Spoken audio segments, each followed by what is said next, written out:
ಕನ್ನಡಿಗರ ಮೇಲೆ ಹಲ್ಲೆ ಪ್ರಕರಣ ಖಂಡಿಸಿ ಕನ್ನಡ ನಾಡು ಭಾಷೆ ನೆಲ ಜಲ ರಕ್ಷಣೆಗಾಗಿ ಒತ್ತಾಯಿಸಿ ಮಾರ್ಚ್ 22ರಂದು ಕರ್ನಾಟಕ ಬಂದ್ಗೆ ವಾಟಾಳ್ ನಾಗರಾಜ್ ನೇತೃತ್ವದಲ್ಲಿ ಕನ್ನಡಪರ ಸಂಘಟನೆಗಳು ಕರೆ ನೀಡಿದೆ. ಕರ್ನಾಟಕ ಬಂದ್ಗೆ ಯಾರ ಬೆಂಬಲ ಇದೆ, ಏನಿರುತ್ತೆ ಏನಿರಲ್ಲ ಈ ಕುರಿತಾದ ಸಂಪೂರ್ಣ ಮಾಹಿತಿ ಇಲ್ಲಿದೆ. ಬಂದ್ ದಿನ ಏನಿರುತ್ತೆ? ಹೋಟೆಲ್ ಓಪನ್ ಇರುತ್ತೆ, ಬೆಂಬಲವಿದೆ. ಆದರೆ ಹೋಟೆಲ್ ಅಗತ್ಯ ಸೇವೆಗಳು ಆದ್ದರಿಂದ ಹೋಟೆಲ್ ಬಂದ್ ಮಾಡಲ್ಲ. ನಮ್ಮ ನೈತಿಕ ಬೆಂಬಲವಿದೆ ಎಂದು ಹೋಟೆಲ್ ಅಸೋಸಿಯೇಷನ್ ಅಧ್ಯಕ್ಷ ಪಿಸಿ ರಾವ್ ಹೇಳಿದ್ದಾರೆ. ಅಗತ್ಯ ಪೂರೈಕೆ ಸೇವೆಗಳು ಎಂದಿನಂತೆ ಇರುತ್ತೆ.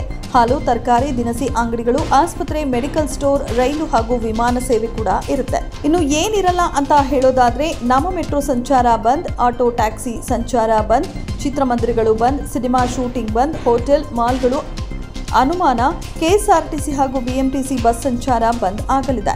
ಇನ್ನು ಶಾಲಾ ಕಾಲೇಜುಗಳಿಗೆ ರಜೆ ನೀಡುವ ಬಗ್ಗೆ ಆದೇಶ ಹೊರಬೀಳುವ ಸಾಧ್ಯತೆ ಇದೆ. ಬಾರ್ ಅಂಡ್ ರೆಸ್ಟೋರೆಂಟ್ಸ್ಗಳು ಇನ್ನೂ ನಿರ್ಧಾರ ತೆಗೆದುಕೊಂಡಿಲ್ಲ.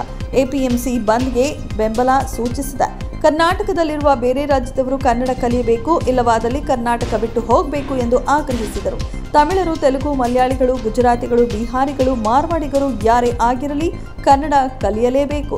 ಇಲ್ಲದಿದ್ರೆ ರಾಜ್ಯ ಬಿಟ್ಟು ಹೋಗಬೇಕು. ಯಾವುದೇ ಮುಲಾಜಿಲ್ಲ. ನಾವು ಜೈಲಿಗೆ ಹೋದ್ರೂ ತೊಂದರೆ ಇಲ್ಲ.